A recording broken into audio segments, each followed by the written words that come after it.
హైదరాబాద్లో గ్యాస్ వంట గ్యాస్ సమస్య చాలా తీవ్రంగా ఉంది. ఎంత తీవ్రంగా ఉందంటే ఇప్పటికే 2000 హోటల్స్ మూతపడ్డాయి.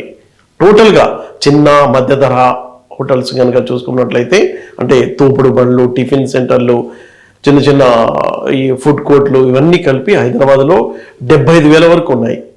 వీటికి కనీసం 23 నుంచి 25,000 సిలిండర్లు ప్రతిరోజు అవసరం అవుతాయి. అయితే సరఫరా జరుగుతుంది కేవలం 6,200 సిలిండర్లు మాత్రమే సరఫరా జరుగుతూ ఉండడంతో పరిస్థితి దారుణంగా మారి ఇప్పటికే 2,000 హోటల్స్ మూతపడ్డాయి. ప్రభుత్వం కూడా ప్రయారిటీ ప్రకారం గ్యాస్ సిలిండర్ ఇస్తుంది. ఫస్ట్ ప్రయారిటీ కింద గృహ వినియోగదారులకు అందిస్తున్నారు, రవాణాకు ఫస్ట్ ప్రయారిటీ ఇస్తున్నారు.